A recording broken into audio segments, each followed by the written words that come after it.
मध्य प्रदेश में इस बार बोर्ड की परीक्षाएं मजाक बनकर रह गई हैं। 10वीं और 12वीं के पर्चे परीक्षा से 5 से लेकर 50 मिनट पहले तक लीक हो रहे हैं। कई बार तो परीक्षा के पर्चे 299 रुपए में ऑनलाइन बिकते हुए पाए गए हैं। राज्य सरकार कभी कहती है कि पर्चे लीक हो गए हैं, तो कभी कहती है ऐसा कुछ नहीं है। हालांकि इस हां और ना के बीच कई जिलों में कार्रवाई हो रही है। दमोह के सैलवाड़ा सरकारी स्कूल में सोमवार को 12वीं के फिजिक्स का पेपर लीक हो गया। मामले में खुद कलेक्टर ने कार्रवाई की। स्कूल के चपरासी को गिरफ्तार किया गया। उसमें एक भृत्य जो शाला विकास निधि से जो उसको भर्ती किया गया था, उसके मोबाइल से इसको वो क्लिप को जो है वो सेंड करने की बात जो है वो स्पष्ट हो गई है।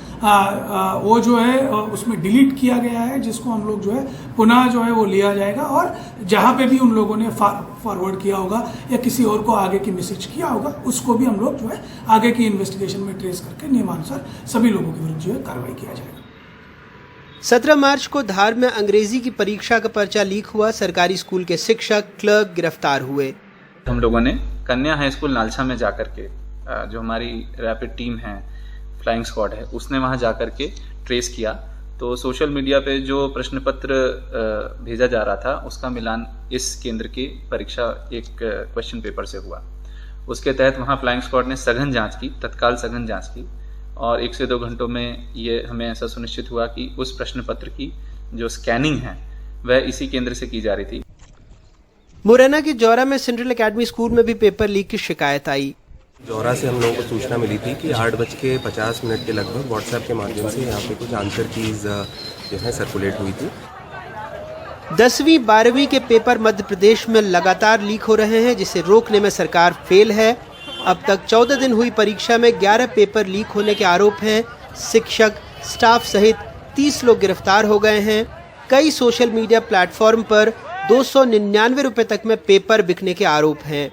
फिर भी मंत्री जी कह रहे हैं कोई पेपर लीक नहीं हुआ। प्रथम दृष्टा जो पहले राउंड में जो जानकारी आई थी वो हमने जांच करा ली, उसमें सही नहीं पाए गए जो वायरल हो, लेकिन फिर भी छात्रों के साथ भ्रम पैदा करने की कोशिश की जा रही है। इसलिए हमने FIR दर्ज करा दी है और 1-2 दिन में वो गिरोह का पर्दाफाश होने वाला है, जो गिरोह इस काम में लगा हुआ था। जो पहले वायरल होते हैं वो पर्चे जो उन्होंने कहा था वो मिलान नहीं हो रहा है, इसका मतलब वो लीक नहीं हुआ, वो वैसे ही फर्जीवाड़े में वायरल कर रहे थे। कांग्रेस ने इस मुद्दे पर सदन से वॉकआउट किया। कहा राज्य में कुशासन चल रहा है। आदमी के DNA में बदमाशी आ गई है। बच्चों के साथ, युवाओं के साथ अन्याय करने की, उनके भविष्य के साथ खिलवाड़ करने की भारतीय जनता पार्टी की सरकार की नीयत रही है। चाहे वो व्यापम घोटाला हो, उसमें भी इसी तरह के मामले थे। बहुत सारे बच्चों ने सुसाइड भी किया, अन्य चीजें हुई, आपको सब मालूम है।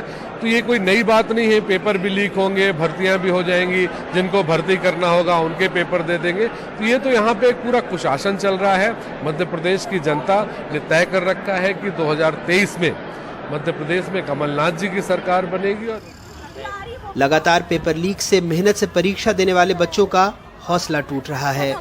पढ़ने वालों को ज्यादा दिक्कत रहती है कि हमने पूरे साल पढ़ा, जिसने नहीं पढ़ा उसको पेपर मिल गया, ऐसा रहता है। हम लोग तो साल भर से मेहनत कर रहे हैं, दूसरों को मिल जाता है तो उनको तो फायदा हो जाता है, हमें तो नुकसान होता है ना। हमारे परसेंट सही नहीं आते, उनके ज्यादा आ जाते हैं। हम साल भर से पढ़ाई करते हैं और लास्ट के दिन मतलब जब एग्जाम होने को होता है हम अपना तो पेपर लीक कर देते हैं। तो ये जहाँ तक है तो बोर्ड की भी थोड़ी सी सेफ्टी बरतनी चाहिए, बोर्ड को भी। बच्चे को पढ़ने की इच्छा ही खत्म हो जाती है जब इस टाइप से पेपर मिलने लगते हैं मार्केट में। तो पेपर लीक रोकने के लिए अब सरकार ने योजना बनाई है कि राजस्व और पुलिस विभाग के आला अधिकारी थाने से स्ट्रांग रूम तक पेपर लेकर आएंगे। भर्ती परीक्षा में पेपर लीक, बोर्ड परीक्षा में पेपर लीक। व्यापम से दागदार छवि को सरकार बनाने के बजाय और बिगाड़ने में जुटी हुई है। प्रशासन चोरी, लीक पकड़ रहा है। सरकार तर्क, वितर्क और कभी कुतर्क में उलझी हुई है और इन सब के बीच लाखों बच्चों का भविष्य दांव पर लगा हुआ है। भोपाल से अपने कैमरा सहयोगी रिजवान खान के साथ अनुराग द्वारी, NDTV इंडिया।